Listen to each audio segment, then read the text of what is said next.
The important characteristics of the five kingdoms of Whittaker are as follows.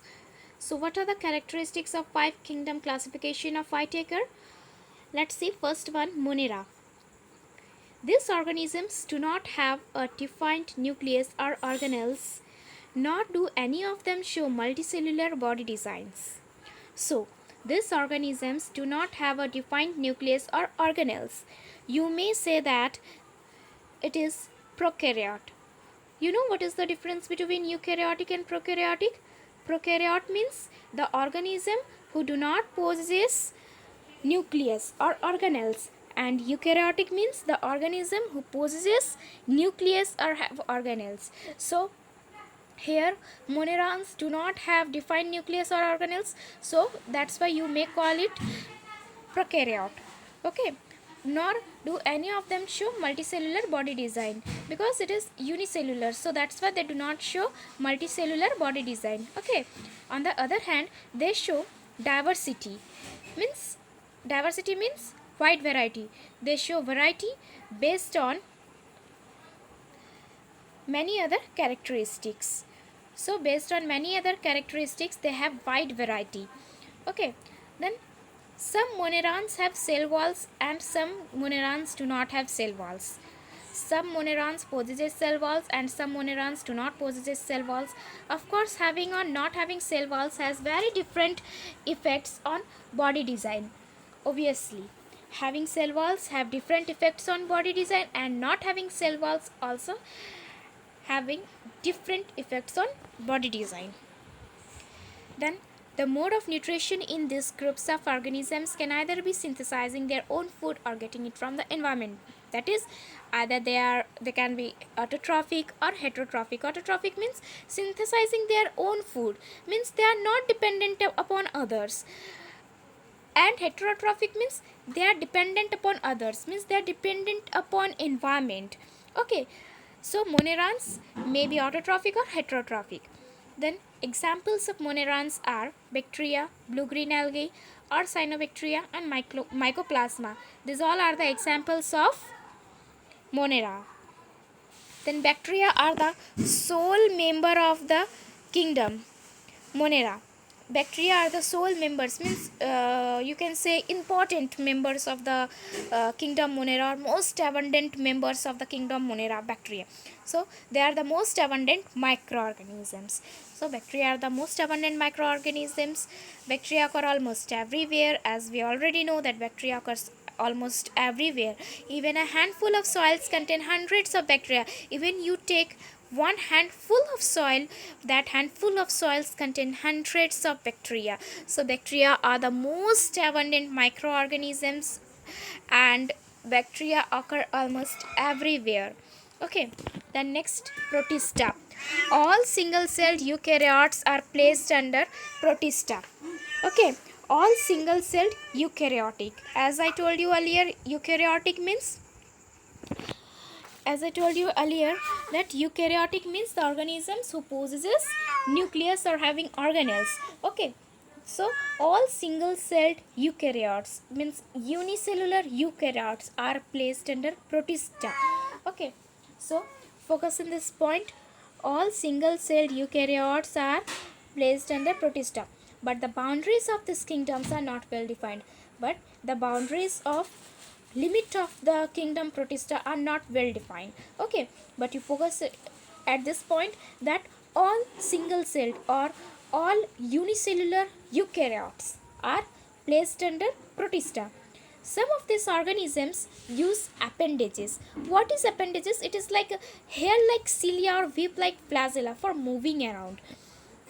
Means for movement they use appendages is like hair like cilia or whip like, for the movement they use. Okay, so protista, some of these organisms use appendages for their movement. Their mode of nutrition can be autotrophic or heterotrophic, means either they can synthesize their own food or they getting it from the environment. Okay, examples of protista are unicellular algae, diatoms, and protozoans.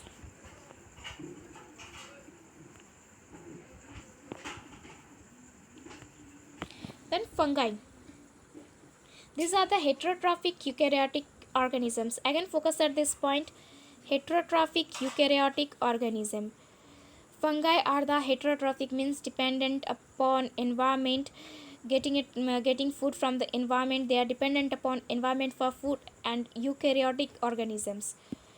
Protista, single-celled eukaryotic organisms are placed under protista, and in fungi, these are the heterotrophic eukaryotic organisms. Okay, all heterotrophic eukaryotic organisms are fall under the category of fungi.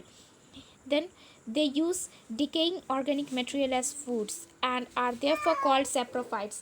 Fungi are called saprophytes. Why? Because they use decaying organic material, means rotten organic materials as food. Okay, rotten. So obviously they are heterotrophic, means they are dependent upon environment. So that's why they use decaying organic material as food. So because they use decaying organic material for food, so that is why they are known as saprophytes. Most of them have the capacity to become multicellular organisms at certain stages in their lives. So many fungi have the capacity to transform to become multicellular organisms at certain stages in their life. Okay, they transform from single cell to multicellular organisms. They have cell walls made up of tough complex sugars called chitin. The cell walls of fungi are made up of tough, means strong complex sugar, which is called chitin. Okay, yeast and mushrooms are the examples of fungi. Some fungal species live in permanently mutually dependent relationship with blue-green algae or cyanobacteria.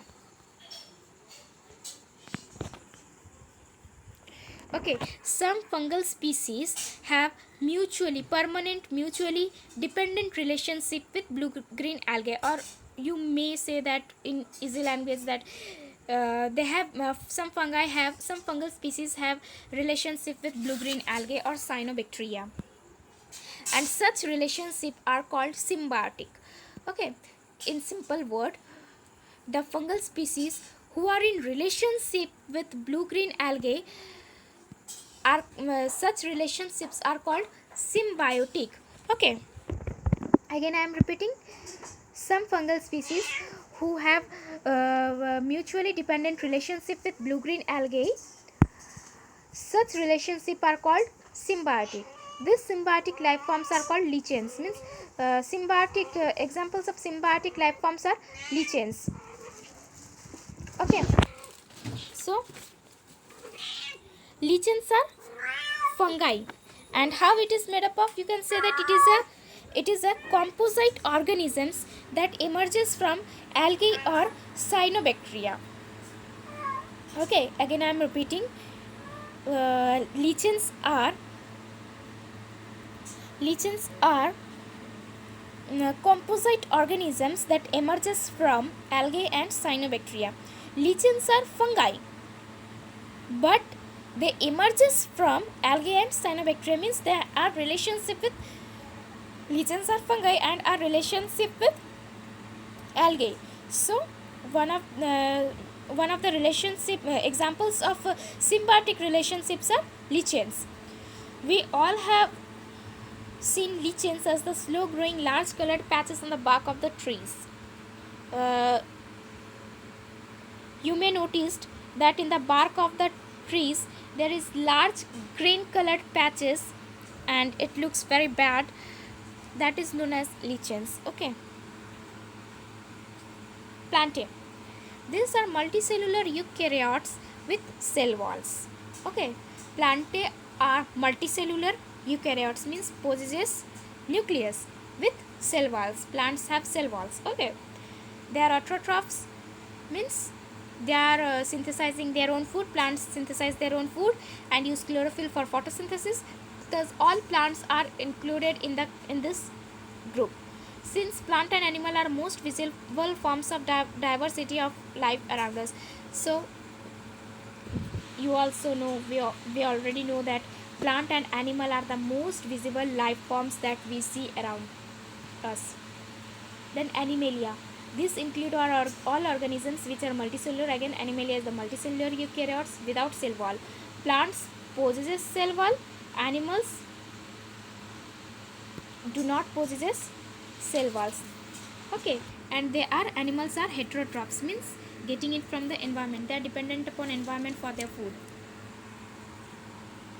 Next, we will see in details about plant and animal.